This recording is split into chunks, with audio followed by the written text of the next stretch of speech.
Hi, Aldric. How are you? Good morning there. Good afternoon here. Good morning there. Yeah, morning to you. Las Vegas, right? Should be. Yes, I think it yes. should be very good weather now. Good weather now. Hopefully, you're not Um, affected by the forest fire and things yeah, like that. no, no. The air quality here is nice. Labor Day weekend, the smoke of California did came here, but then it was just only throughout the weekend. But after that, it's been beautiful. So it's starting to be beautiful. We're like 90s and 80s. So I think you're pretty popular. There's a lot of people saying hi now. Wow, there's Oh, 15 really? people. Did you like market it all over the place? There's a lot of people showing up. No, I didn't. But they all look like second degree connections. Not so much about mine. It's about yours. Wow, you are popular. Maybe it's a Monday and everyone's just done working now. Hello I have everyone. no Thank you doubts so much. about that one. Thank you so much for joining everyone. So we have Aldric here. So yeah, Aldric, yeah, we got to know each other on LinkedIn. That's one of the reasons I love LinkedIn, like it's through our posting. You can just get connected to a lot of awesome people. So why don't you introduce yourself? I know you're an entrepreneur now in Singapore, so we'll get into Yeah. that one, your journey to entrepreneurship, financial freedom. So go ahead. Like, who is Aldric Chen? Oh, for me, it's more of I'm always somewhat of an identity crisis, right? But let's not start with age zero. Let's start with age 26. I graduated from business school and I started a career with consulting. So just to keep things simple, it's a mixed bag of technology Mm-hmm. and business consulting. Then there wasn't the FANGs. So there wasn't the Facebook, Alphabet, Netflix, whatever, Apple, and Mm-hmm. Google. Mm-hmm. Then it was really Accenture, IBM, Capgemini. So I spent my first 9.5 years of my career, 7.5 with Accenture, followed by Mm-hmm. the next two with Capgemini. And Mm-hmm. then I went on to out of door advertising company, JC Decor, for I Mm-hmm. think 3 years or so. And then after that, I decided that enough was enough, as in a way that I like to do things my own way. So Yep. that's why I Me am too. where I am today. Mm-hmm. Um, I've always wanted to do my own thing Oh, with control. oh. Good afternoon to your little ones. So Yeah, so sorry. this Keep talking, and then I have someone knocking on the door. Keep talking. sure, no problem. And that's the reason that I decided to pursue a route of entrepreneurship. It wasn't always easy, and it started off with deliberation. So Okay. yeah, I was saying that the journey wasn't always easy. I started off with a lot of deliberation. So I went to Mm-hmm. find out towards the tail end of my employment career how transitions can be done. So I've done that via some of the articles that I have on LinkedIn. So what are the kind of businesses, ventures, or things that we can do to keep us going as we build the business? So just a little bit of details. Um, Startup for startups.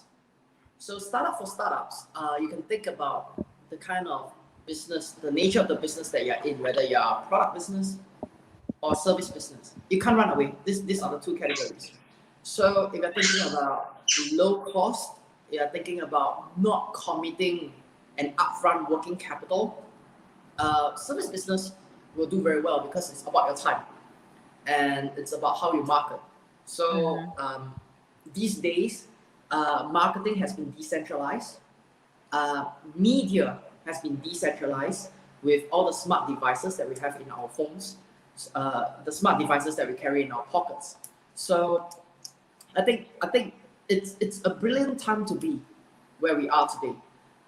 So my advice to those who's trying to start up something for themselves, Mm-hmm. if you're really struggling with your work and you can't wait to leave, do something that is service oriented, which is an arbitrage of knowledge and information. Mm-hmm. You can get something done. So that's Mm-hmm. basically my journey, and I pretty much enjoy the struggles and challenges that I have on a daily basis. Like meeting people, getting on Mm-hmm. Zooms, being on live stream, and of course, LinkedIn has been very good to me.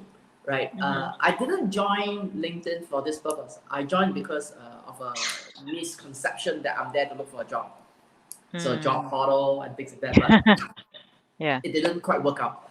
to the way that I initially thought it would, until I started exploring the rest of the features, like what you're very good at, which is the post, and then the Mm-hmm. talking, and then the commenting. And I was like, okay, so this is not a jobs problem. Then I started thinking like, and this is not social media. No one in their right minds will be on LinkedIn 24/7. This is not the social media blue chips. There's nothing to do with the Facebook or the Instagram or Twitter. No one in their right minds are going to get into LinkedIn the whole day. So Mm-hmm. I figured that it is oriented towards business networking. And as Mm-hmm. with physical networking events, you don't network all the time. You network as and when it happens and where the value is. So that's how I got into LinkedIn, and that's how I got to know you. Because I think Mm-hmm. your post has a lot of exposure already when we first connected December last year. I Oh think wow, so. you remember. You have great memory. I barely remember dates. I only remember the when I got active on October last year. No, because you are one of the very few, or the very first ones that I see, where you do not talk about your title. Mm. You talk about your personal branding. It was very Yep. apparent. Money Queen, right? And then Yeah. slowly you updated that. But the Money Queen thing, to me, it's a personal brand. It's nothing to do with a business alliance director or a financial planner or Mm-hmm. a budgetary planner. It's nothing Yep. to do with that. So I think that caught my attention. And Mm. your posts just keep coming into my feed. So Mm. I thought, okay, I'm learning something. And remember, I asked you a series of questions like, how do you think about doing Yeah, this? yeah, yeah. I think the very first one was pretty abrupt. Like, how did you come up with this thing called Money Queen? And then you were telling me that it was a good post, and then it was because Yeah, someone yeah. told you that. I was like, oh, okay, that's Yeah, interesting. someone gave me that title, not me. I see the Steffi. She's not on anymore. So I actually haven't been as active on LinkedIn lately because of the move and everything. So I'm kind of slowly getting back into it, but I'm kind of taking it easy. But yeah, I appreciate, LinkedIn is just so awesome for everyone listening. Like it's just a small, big world. Like if you just know how to utilize LinkedIn, show up, you have the whole world at your fingertip. Like you can meet so many people all over the world.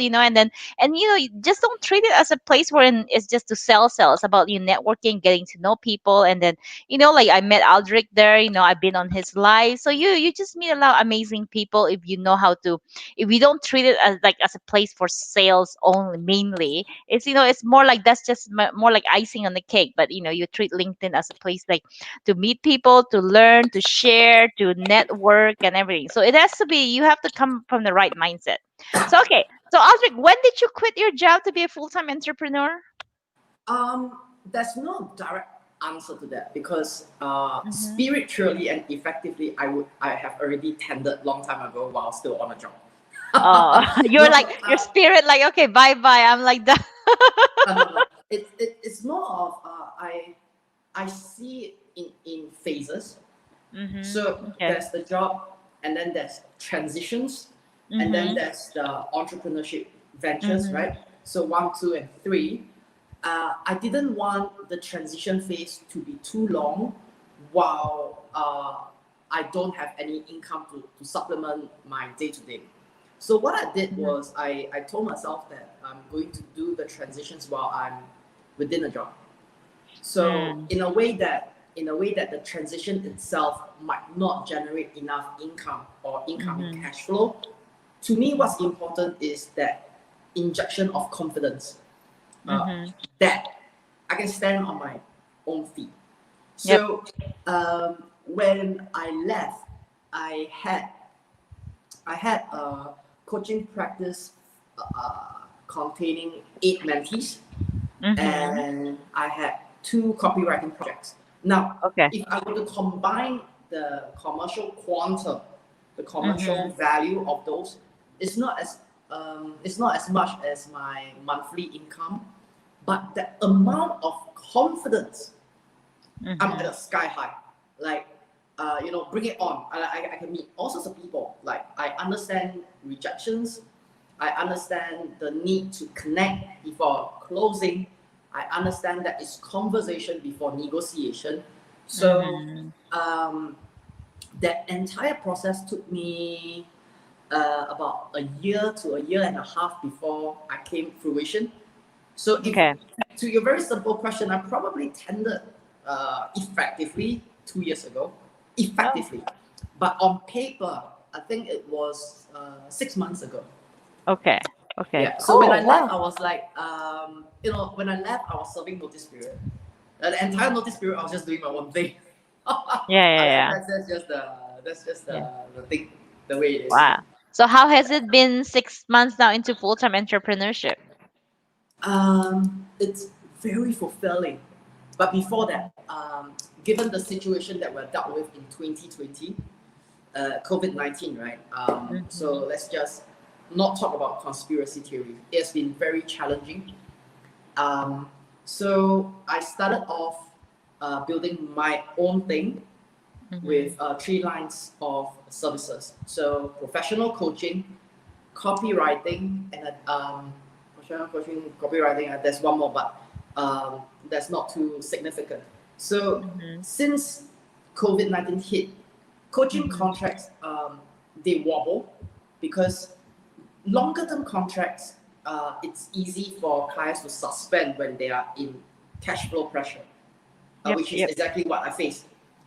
Short term contracts can be very easily terminated, which is Mm-hmm. exactly what I faced too. So I was riding on a high on about 8 to 10 contracts. COVID hit, then I went into the mode of salvaging my contracts, right? So longer duration contracts, okay, so can we suspend? Don't terminate, can we suspend? We hold Yep. it good until things come around.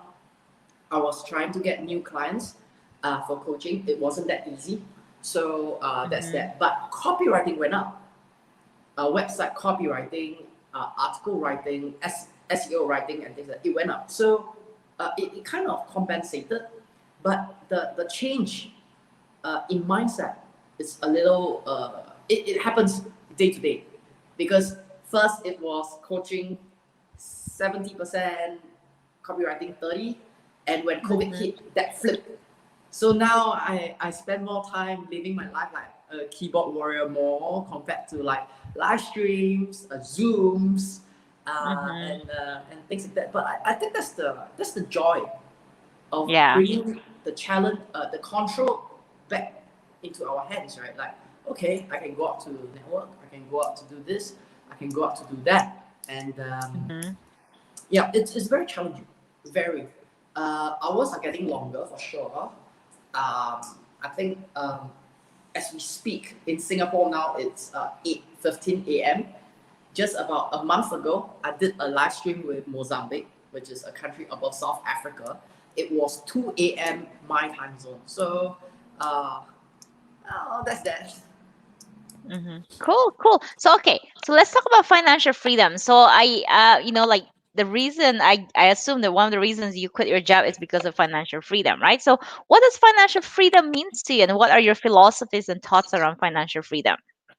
I think it has to be okay. So, conventional thinking, financial freedom has you can't run away with the definition of I can do what I want to do whenever I want to do. I think that's the conventional Mm-hmm. definition by and large Mm-hmm. at its core.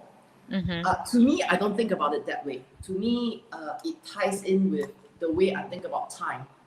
Yep.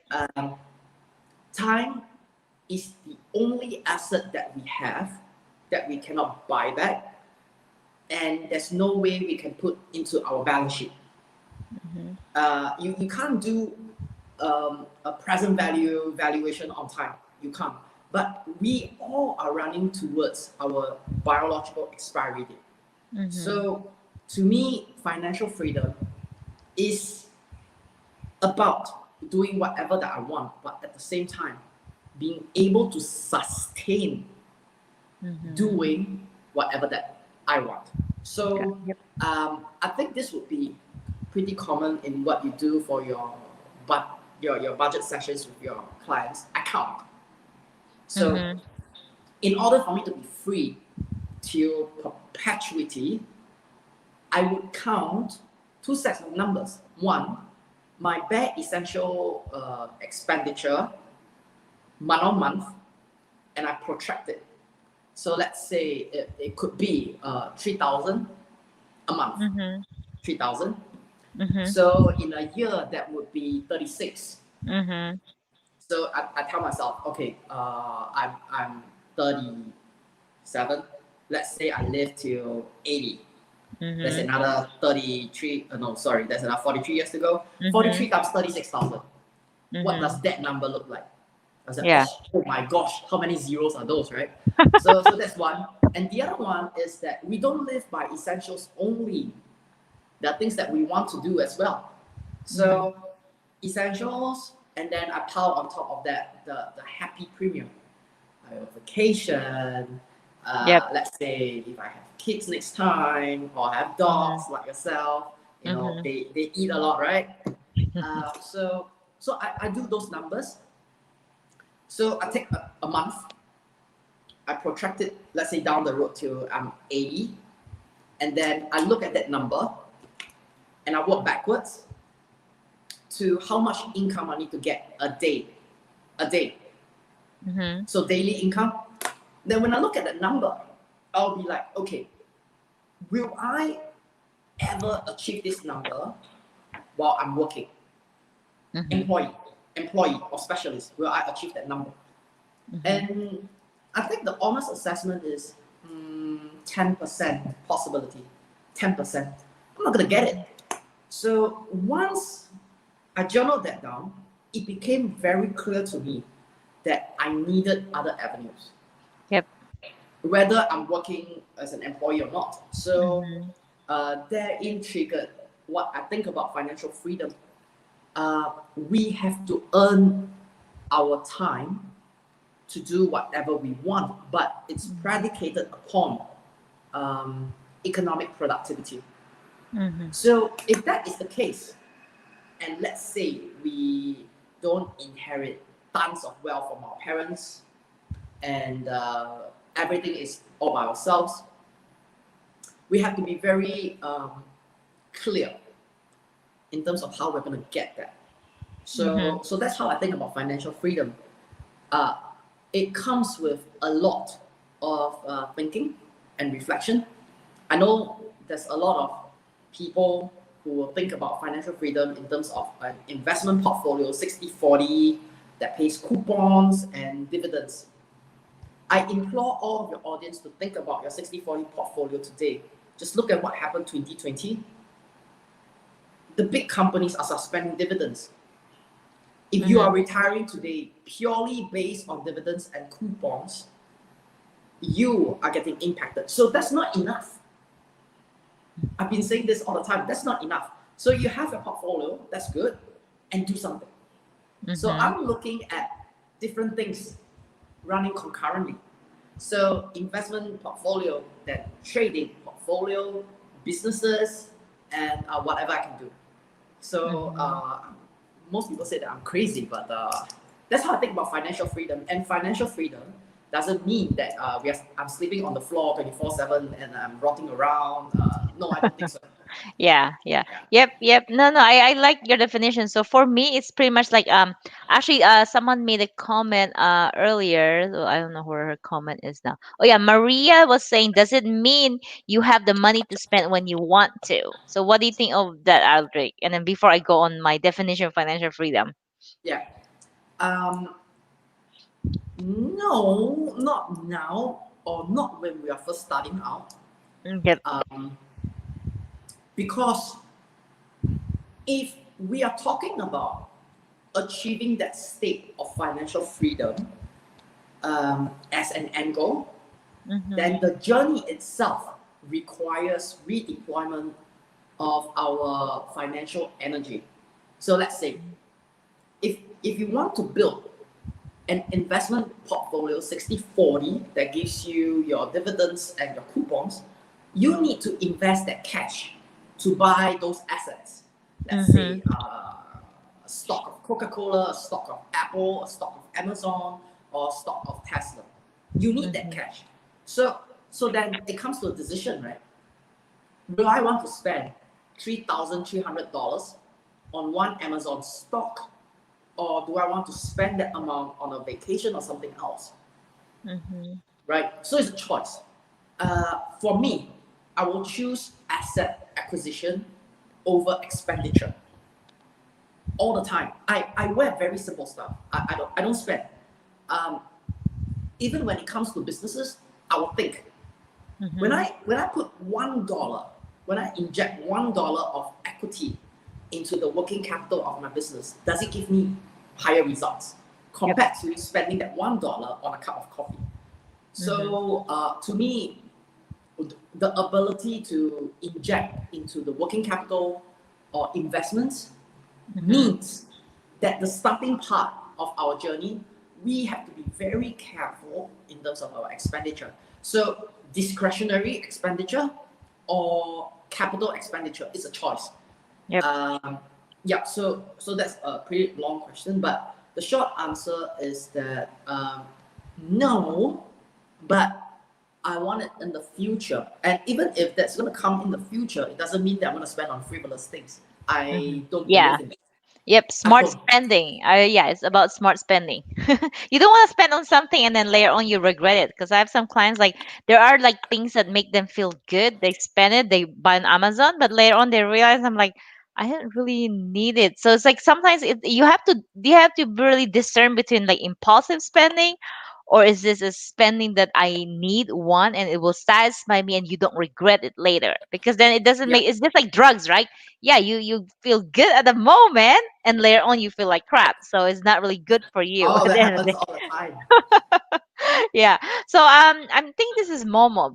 She said financial freedom to me means not owing anyone any money and being free. Okay, good. Yeah, that's a good definition too, Momo. I think like for me, I'm okay with having the mortgage debt because like for what means financial freedom means to me is like I'm in charge of my own schedule. I don't have boss. I don't have to manage anyone. So I'm kind of feel I'm already financial free. So in a way, I feel kind of semi-retired because like I've been living life a little easier, like it's just easier here living in Las Vegas. You just take it easy. Like I do whatever I want and then I'm in control of my schedule. So I'm kind of living a life that I've always dreamed of and want. So I'm very, very grateful for that. Yeah. Okay, let's talk about entrepreneurship and finances. So I know one of the fear of being an entrepreneur is that when's my next money gonna come from? You don't have a steady paycheck anymore, and then you're living in Singapore, and then obviously you're surviving now as an entrepreneur. Like, did you have capital, to start as an entrepreneur? Like, how are you managing your finances as an entrepreneur now? Oh, okay. So when I first started out, in a way that I'm fortunate because I'm always intrigued by the topic of money when I was very young, Mm-hmm. Mm-hmm. and I had my aunt who actually supported that journey of mine, giving me very tough lessons. Mm-hmm. I understood the fundamentals of accounting. I think when I was 8, 9, 10. So Wow, that's good. um, so I think when it comes to understanding the cash flow that's coming from our business, Mm-hmm. that's the interim stage. But at the very beginning, um, there are three ways in which we can get the financing for our business if we don't Mm-hmm. squander it in a way that is not productive. There are three ways. Mm-hmm. We can earn it. So if you are thinking about that while you're starting a business, Mm-hmm. you are thinking from a sales and a marketing professional's perspective. I earn first. Yep. I plow 80% into a working capital fund and it circulates into Mhm. the business and I build it. So it's a capital expenditure. The next alternative, I can sell the equity of my company, much like Mhm. what companies are doing via IPOs in the trading exchanges. But the Mhm. thing is, when you're first starting out, it's difficult to justify the value of your company. So you're not going to get a lot by trying to sell your company. So forget about that, right? The third Mhm. option, which ties into the question that was asked just now, borrowing. Someone. Mhm. Borrowing. Okay, Mhm. so when it comes to borrowing, I'm actually neutral, but I want to qualify this because I know you are a financial freedom coach as well. So for the benefit of your listeners and viewers, um, at the individual level, as individuals, not having to worry a car loan or a mortgage to pay is the right thing to do because you can breathe. Mm-hmm. But if you are a business owner Mm-hmm. and you want to scale your business Mm-hmm. while not taking advantage of rock bottom interest rates today, Mm-hmm. Mm-hmm. we have to rethink our perspective of Mm-hmm. leverage. Mm-hmm. I think in the US, the federal fund rate is at 0%. Zero. So I think the commercial loans that can come from the community banks and the lower tier commercial banks could be 2%. I know in Europe it's 1.8%, the cost of borrowing. So then the question would be, okay, I want to scale. I don't want to use my own money. I can borrow. Now, if I borrow, I know that my cost of funding is 1.8%. Can Mm-hmm. I generate in excess of 1.8? Mm. And the question is, if you can't even generate 1.8, you shouldn't be in business, right? Like, it's not sustainable. So I think about it in that way. So I can earn, and that's a good thing Mm-hmm. because it's a skill set. It means that we can close, we can market, we can meet people. That's great. But at the same time, can we have that little push from behind? If Mm-hmm. interest rates are that low, we are in this decade where we can be very fortunate. We can be. Now, from the perspective of a business owner, individuals, no. Mm-hmm. Keep it clean, spend what you have. If you are no longer intending to get employment income, Mm-hmm. live with what we have. I think we can be very happy. Yeah. That's what I think. And yes, that's true. The sales revenue coming from the business isn't stable, but that's exactly the whole point, right? Because we are always fighting for every single dollar every single day. Yeah. We work to prove our mettle. Mm-hmm. So, and we got to be flexible. In times like this, long-standing contracts could be a challenge. So Mm-hmm. sometimes we can do projects, we can do short-term contracts, we can do one-time. Uh, just keep it going, and then Mm-hmm. building our business. Got it. Okay, so tell me more. I know Singapore and United States is different. I'm sure we have some Singapore listeners too. So, like, how does your retirement work there? Like, I mean, do you guys? So, for in the U.S., we have 401k, we have IRA. There's a pre-tax and post-tax. So, how do you guys save for retirement? And then we'll talk more about what does retirement mean to you and and stuff. So, but for now, for the regular working people or like most people in general, how do they save for retirement there in Singapore? Oh, okay. The simple way of saying this is that there's the individual savings, and then there's the state enforced savings. So we call Oh, it okay. a central provision fund. Mhm. Uh, of every employment income that we get, 16% of those goes into that fund, and Mhm. then the employer will contribute, I think, 15% as well. Oh, In that's that that's sense. Yeah. that's very high. Is that a No, it mandatory is. or just so So that's a mandatory contribution by it is. employer? It is. It is. It is. 15%? Yes, it is. Wow. So how much is the maximum you contribute to your retirement per year? Is there a maximum? They go by income level. I forgot what's Okay. the magic number, but let's say it could be on a month. Uh, Maybe let's say 5,000 is the max, and then they'll just compute the percentage. Mhm. So the trick is that the amount that goes into the central provisional fund, Mhm. I think it's a little different from the 401k or the Roth IRA in the US. We cannot take it out at all. Mm. It's locked until the official retirement age of 55, but I think they're pushing it up because we are a graying society. And Mhm. there are only specific users in which we can deploy the amount that we have in this Mhm. account. So healthcare Uh-huh. uh, and buying a house. Uh-huh. So if you're buying a house, you can use that account. Um, Okay. but then other than that, during our working years, it's really just numbers on the screen. As in, if you are unemployed, you can't just write a letter to your minister to say I'm unemployed. I need to unlock the money in that account. They say no, Mhm. find a job. We'll help you find a job. You can't unlock the money. Mhm. So I think that's the Yeah. fundamental difference with I think 401k. Mhm. 401k to me, the way I look at it, is for easy access to the stock market. So you Um. can put it in. Mhm. If you buy low, sell high, I mean, if you can Mhm. manage to do Yeah. that in times like this, Mhm. I mean, good things happen to you. And I think you can withdraw. Selling No, your no, no, not till you reach a certain age, because like the that's the government forcing you to save for retirement. So there is like a 10% penalty if you withdraw too early. So yeah, it's mainly your saving. It's like your retirement savings, and then employer matches depending on the employer, and then it's very rare that we have a pension. Pension is like, it's like a lifetime income, right? The yeah, 401k is not. It's like your own personal responsibility to save for your own retirement. Yeah. it is.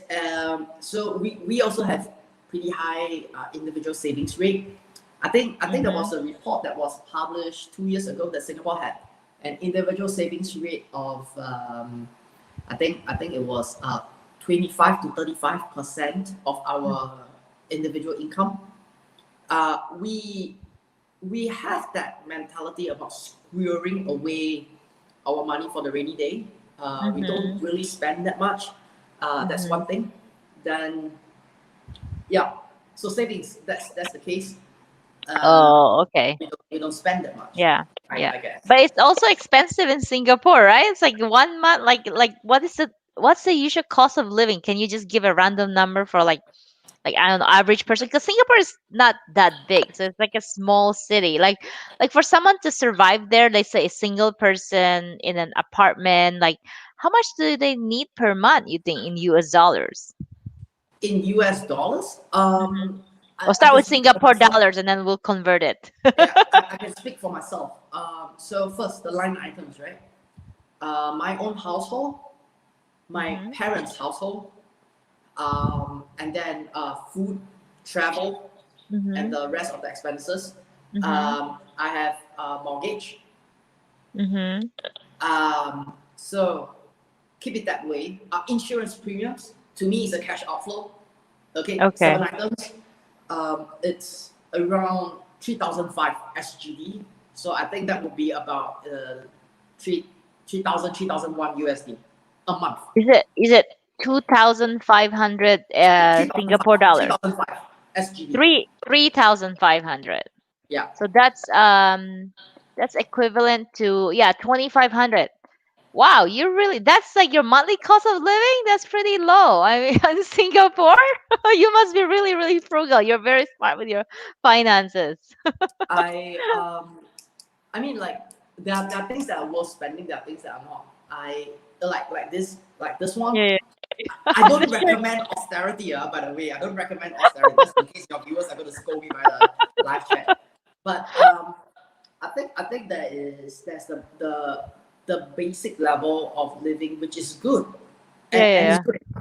yeah. So like I said, from young, right? Mm-hmm. What my aunt imparted me, $1 uh, can be squandered, and that one Mm-hmm. dollar can stay with you and Mm-hmm. be reinvested. So I had that mentality when I was very young. I remember I was asking my aunt two questions. So the first question appeared way before the Mm-hmm. second one. The second question was, when can I get my driving license? Mm-hmm. The first question was, when can I Yeah. start investing in the stock market? That was like Mm-hmm. 10 years old or 9. I was Yeah, already yeah. looking at charts and things like that. So that thing came to me very early. I don't really spend on things a lot. I Wow. do have things that I don't think when I spend. There are. Mm-hmm. I have no qualms spending $400 on an investment book. No qualms. Mm-hmm. I have no qualms spending $2,000 on a personal development course. No qualms. Mm-hmm. Mm-hmm. I have no qualms spending re-injecting $3,000 into my business. Mm-hmm. I got no qualms on that one. Mm-hmm. Beyond that, huh, not for me. You know, like Oh, okay. So I what about food? How much do you spend on food per month? on food. Yeah. Uh, for me, for me, I think um, within the ballpark of $10 to $12 a day is doable. A day, A day. Okay. yeah. That's like okay, that's like 12 times there, so that's 360 US dollars. That's oh, that's for breakfast, lunch, and dinner. You're really, you're Yeah. really Okay, all right. wow. Okay. It- So how I do that? Um, the the like best. Maria said, when are you planning to spend your money? Oh, so I'm gonna tell Maria. So not you can live in Singapore if you're as frugal as Aldrich, but Singapore is a pretty expensive country. Okay, Robert says Singapore, Tokyo, and Hong Kong are always top three most expensive places to live. So I think if you really if you really want to like really save and live in Singapore. Yeah, talk to Aldrich. But yeah, it's not the cheapest place. Okay, and then and I then think Maria Mimi said, New when York. what do you eat? That's kind of interesting. I mean, like, okay, but Yeah, before that, you're pretty thin, Aldrich. Do you even eat? Are you eating once a day or something? I'm just I'm Singapore, kidding. Tokyo, Hong Kong, yes, and Yeah. I've been to New York twice. I think New York is very Mhm. expensive. New New York York City is is very expensive. very expensive. So when I was so that's New York. I'll speak about Mhm. places that's closer to home. Um, Mhm. I worked in Melbourne before. I worked in Mhm. Brisbane before in Australia. Mhm. They are not. They are very expensive too. But how they because of the minimum wage. I think the minimum wage is 18 Australian dollars per hour. Mhm. So in order for them to get employees to get the business going, they pass on the price to the consumers. Mhm. So if I were to go into a Chinese eatery, a simple fried rice could already be 15 bucks. 15. Mhm. Mhm. So how they compensate that? They give you gigantic proportions. They Mm. give you Yeah. gigantic. So I think there are countries where the cost of living is very high, Mhm. but there's always something else that comes along with that. What do Yeah. I eat? Okay, so just for fast for me, I eat very localized Asian cuisine. So stir fried food, stir fried food like or steamed vegetables with Uh-huh. plain rice, and that's it. Like I can go to the food court or the coffee shop. I look around and then, that's the one. Mhm. That's the $3 something one. I'm gonna take that. And sometimes there's the Western food, which is a chicken cutlet, could be at $8. I'm like, it's okay. I don't need that. Uh, Just to fill my stomach. I keep going. So okay. and it's very good for losing weight. Because you if you compare the dollars, you will I, indirectly compare the yeah. calories.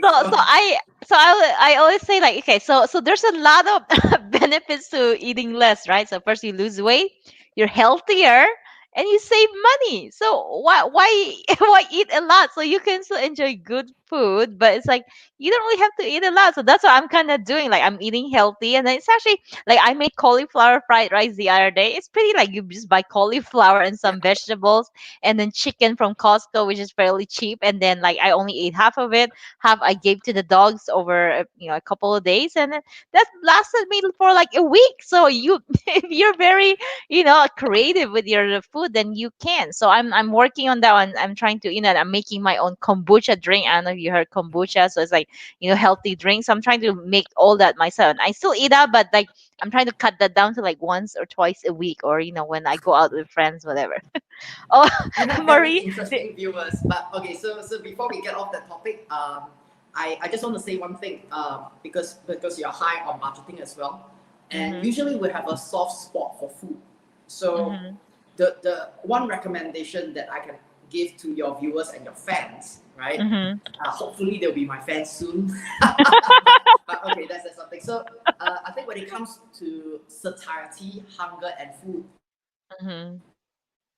we cannot trust ourselves when we are hungry. We can't. So if you're thinking Mm, about losing yeah. weight, or if you're thinking about not spending so much about your food, before you leave your house, limit the amount of cash that you bring with you. Okay, Aldrich, you're forgetting That works. US runs a mostly credit card, okay? So it's not On about the credit card. cards, right? They bring their credit card.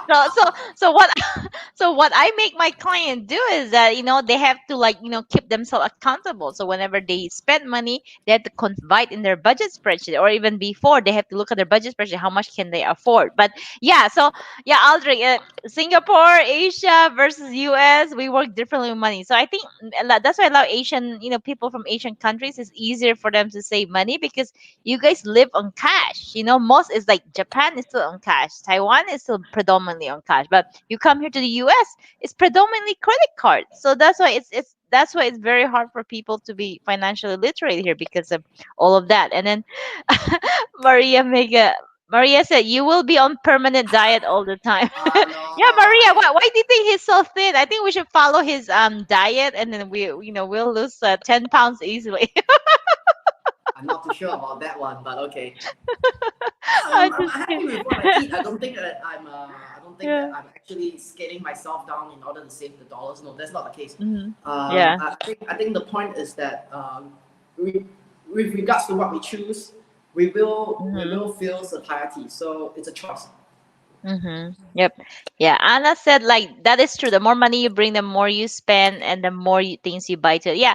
And we are a very culture that's like love to spend money. So that's why I think, like, people are just waiting for COVID because they're just dying to spend money. Even me, like, sometimes, I'm still kind of like, every time you go shopping, it's kind of like you're in this mentality. Oh, what do I want to buy? So I really have to, like, work on that as well. So now I'm just really buying like what I need, what makes me happy, what makes me feel fulfilled, and that's kind of the homework I give to my client. Anna said, "Yeah, those people like to spend a lot of money, especially in food and game."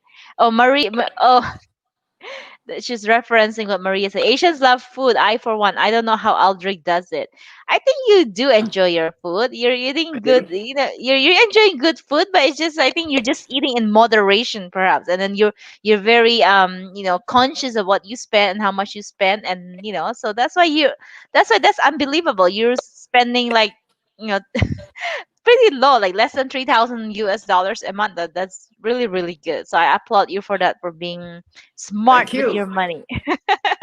All right. So let's talk about, it's almost the hour. So let's talk about LinkedIn before we end. I know you kind of mentioned about this already. So, like, how has LinkedIn benefited you? And then, like, if you can give advice to people about LinkedIn, what would that be? Okay. I think first thing I started off on the wrong footing. So I started off using LinkedIn as a job portal, but Mm, it yeah, doesn't yeah. work that way. For some Yep. reason, Yep. that's a feature. Feature doesn't Mhm. really serve me very well. Mhm. I think the way to look at LinkedIn as a platform, first we have to put ourselves at a high level to look at the rest of the social media platforms. They each serve a purpose.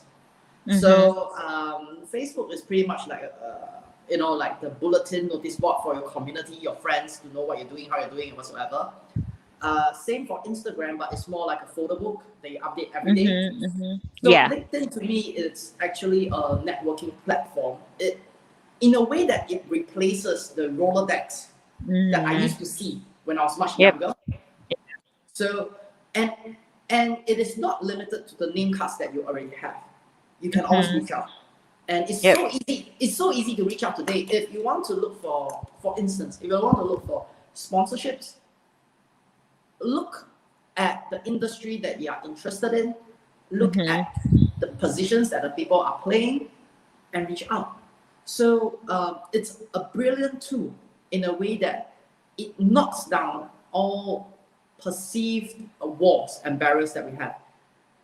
I think before LinkedIn, it was like networking events can be a closed door event, it could be a black tie event, and if you're just starting out at work, you're not going to have Mhm. access unless someone upstairs believe in you, bring you along, and you learn along the way.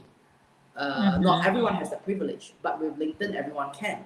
Now that said, it doesn't mean that every and anyone that you reach out to will get back to you, but with I think 600 million active downloads as of last year, we're Mhm. spoiled for choice.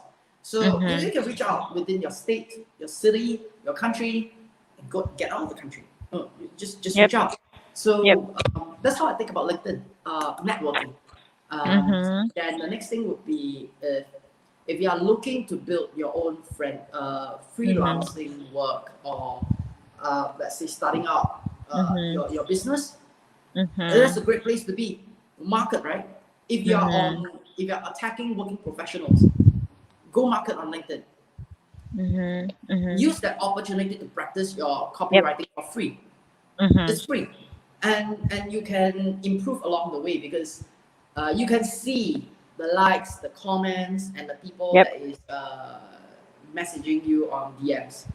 Mhm. Yeah. Mm. Okay. So I want to this is kind of out of the topic here, but I just kind of want to answer what Anna's asking. So, what do you recommend to me? Because I like to drink coffee, but sweet is, I believe, getting way too much because of that. And she added, and because of this virus, I'm going to die fat because everybody's eating all day something.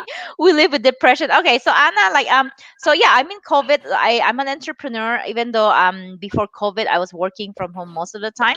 And I mean, that has never been my problem. And you know what I can just advise with that. So this is like kind of not in the financial LinkedIn realm, but then but then the self care is very important. Even with my clients, I teach them self care. So I think what I can ask you is like, what, why are you eating sugar? Like, what need are you trying to fulfill? So you obviously, it's like if something doesn't feel good in a way, you're feeling depressed. So I would actually encourage you, find out what makes you happy, what makes you feel good. You have to learn how to raise your vibration. What that means is that what makes you feel good any moment in time. And I think the easiest way to do it, and what works for me and my client, is that you put your hand on your heart and just ask yourself, like, what will make me feel good right now? What will lift up my spirit right now? Just like quiet yourself and just ask yourself several times, and usually you can find the answer. And then for me, even if it's like going to Costco quick run or Sam's Club, whatever, or even like okay, maybe not ice cream, but even like maybe a walk with the dogs or something. So that whatever that, but only you can answer that question. If the answer is okay, it chips, and it will only make you happy temporarily, but it will make you feel like crap later. So you need to figure out more something that will like give you more deeper satisfaction, and that takes some work, Anna. So hopefully that helps you. So it does. It's not a one-stop shop journey. You have to continuously learn how to keep yourself happy, make yourself happy, because no one else can do that for you. And then you need to learn how to, like, what really makes me feel good. Because like if you're gonna be depressed, you're gonna be sitting there watching TV, it just doesn't do you any good, and it doesn't do anybody any good, because it's gonna affect everyone around you. So hopefully that helps. And yeah, Aldrich, thank you so much for joining here. Oh yeah, tell people, how can they find you besides LinkedIn? Are you mostly on LinkedIn? I'm on LinkedIn daily, that's for Mhm. sure.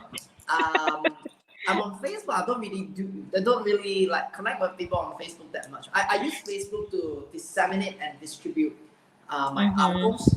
Mhm. I'm a content contributor and editor of sorts on Medium, Mhm. articles on Medium, which is the open source. And I do answer questions on Quora, especially now. There's a lot of graduates this year and next who are looking for a direction, so to speak. So I answer those. Um, yeah, by and large, I'm on those platforms. Twitter, but Twitter, Mhm. I don't really Yeah. interact with people on Twitter, right? It's getting too politicized, like whatever, Yeah. especially the Yeah. US stuff, right? Yeah. Yeah, so I'm Yep. on those, Okay, and good. So I will tag you, and then if people want to connect with you, and if people want to know your diet secret, your your frugal secret, how to live under 3,000 US dollars in an expensive country like Singapore, yeah, message Aldrich. Maybe you should do a new consulting. How to live under 3,000 US dollars in Singapore. that's the Okay. conservation is one thing, but at Yeah. the end of the day, it's about expanding our horizons, right? Mhm. Yep. Yeah. So it's because we want to expand our horizons that today we are Mhm. conserving. That's how I Mhm. think about it. I always have this imagery. So when I look at a high-rise building, I don't want to just be a tenant. Meaning, I don't want to buy the apartment and stay there. I don't want to. Mhm. If I'm thinking about owning an apartment, I will tell myself that I want to own the entire building. And when Mhm. I start thinking about really owning the building, then I'll tell myself I want the land title. So Mhm. the moment I push myself up that way, I will no longer be thinking about spending that $1 on the Mhm. discretionary expenditure, because then, Mhm. that's what I want to, that's what I want in life. That one. So that one. In Mhm. that sense, that has guided me a lot in my decisions. Mhm. Mhm. I'm an Asian, but I don't. I'm pretty neutral in terms of afterlife. I don't know, but I know what's true. That my Mhm. existence in this lifetime is true. So Mhm. I'm like athletes. I'm in a Mhm. rush to collect my medals, Mhm. trophies before my biological expiry. So I don't Yeah. want to do that. I just want to, before I go, I want to know that I've given every ounce of everything that's possible. So Mhm. so that's Yep. how I think about it. Yep. It's a Awesome. philosophy. Okay, Aldrich. It was really awesome to have you here. Thank you so much, everyone, for joining in. I really appreciate that. And then have a good night to everyone. And Aldrich is good morning to him. It's Tuesday Definitely. morning, right? What time is it there Oh now? yes, it's Tuesday morning. It's 8:56 going 9. Okay. See, that's what LinkedIn is like. It's like all over the world. You post morning, night, middle of the day. You're always gonna reach someone. So it depends on like who are your target audience. Are they even awake? All Yeah. right, so Audrey, so stay. You can hang out here for a bit. Let me just yeah. Thank you, everyone. Have a good day. Bye bye. Take care everyone.